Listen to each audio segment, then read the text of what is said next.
All right, so in summary of where we're up to so far, God's laws are a part of a hierarchy of laws, and it would be nice at some point to know where it fits in the hierarchy, wouldn't it? And then God's laws are also, all have scope. They all have a scope of operation, and for all of them actually there is a definite scope of operation and that are across a large area, including our physical, spiritual and soul-based life. So this is very important for us to understand. And then the last statement I made was that the law of attraction primarily operates upon the soul. Okay. Now, so it's great that we've asked some questions about what the soul is, but we need to go into more details about what the soul is, don't we? If we're really going to understand the law, right? And in fact, I would say the law of operation operates upon what I would classify as our soul condition. So probably what we need to do is define what soul condition is. Yeah? So let's do that.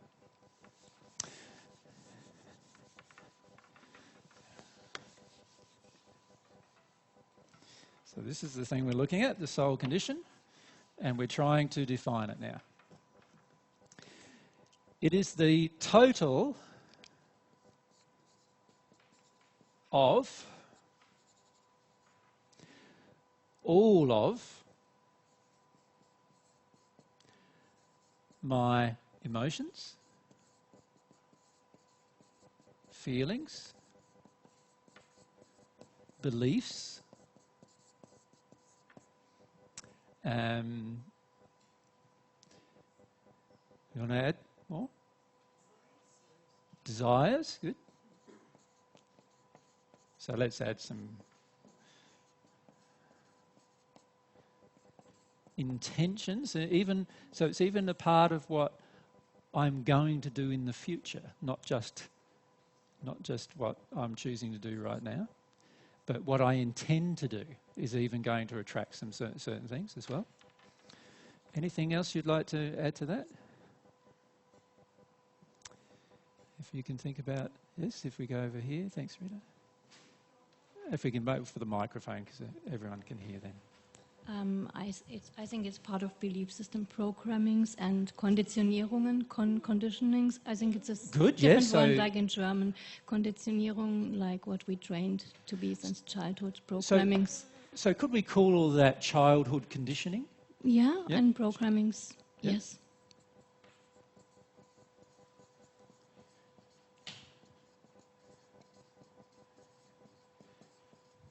Yeah, thank you, AJ. Yeah, that's good. Yeah. Anything else we could add? Experiences, very important to add to our experiences, yes. Because we remember our experiences, don't we? So it's also a part of our memories, isn't it? Yeah. So, because obviously if you don't have a negative experience about some particular area, then obviously you'll come into a situation that has that happening and you'll be fresh. You won't have a preconditioning. But if you have a memory of something bad happening in a previous example of that kind of situation, then you'll come into this new situation with conditioning, with some kind of changed way of looking at it. Yeah? Yeah. Is there anything else you could think of that would add to it? Now, I think I've written down some additional things. So that's a lot longer, so I'll read it out.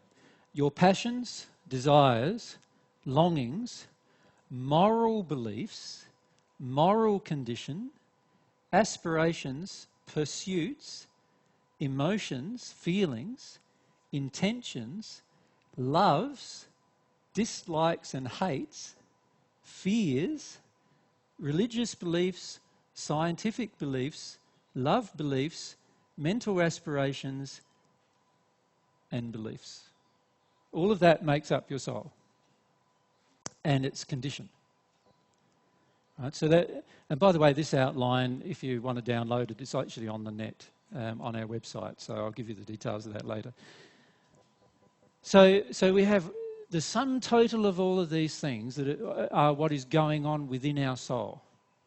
So our soul has all of these things added together, and that makes up what I would classify as our soul condition. And that is what's going to drive the law of attraction. So can you see it's a bit more complicated than just going, oh, I can think about something and it will happen type of thing. We need to understand ourselves to really understand what our soul is going to attract. Now, of course, many of us do not understand ourselves. Many of us, in fact, ignore most of our fears. We ignore most of our shames. We try to stay away from some of our beliefs. Some of our beliefs we'd rather not even have, but we have them anyway, right? And those things all determine what happens to our soul, and therefore will determine what happens to our physical and spiritual being, ourselves. Yeah. Okay. So that's our soul condition. So I'll just write that there instead of that. Just put that there, soul condition.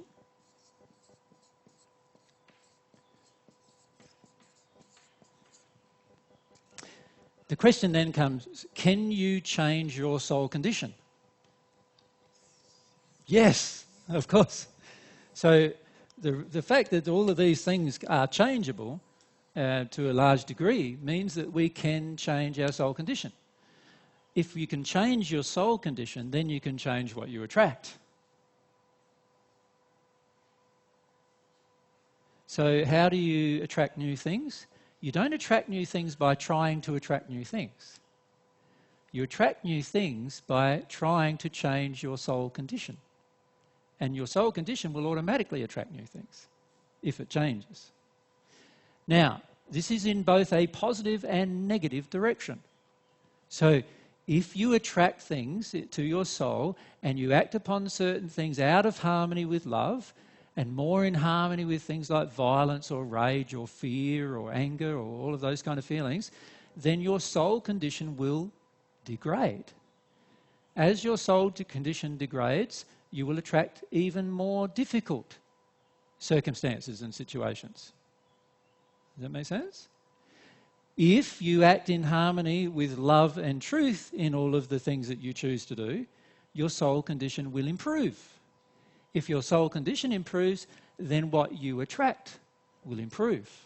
So, what do we say about this soul condition in terms of a summary?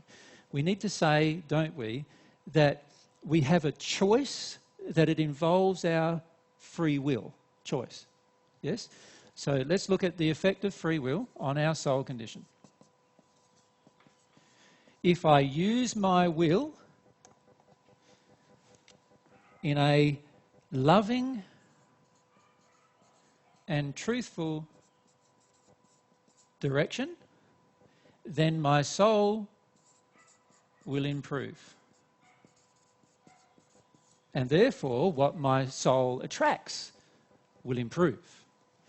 If I use my free will in a fearful and unloving, and notice I use the term fearful as opposite to truthful, because fear is often created by me not knowing the truth about something. That's when you usually become afraid, right? So in a fearful and unloving direction, then my soul will degrade.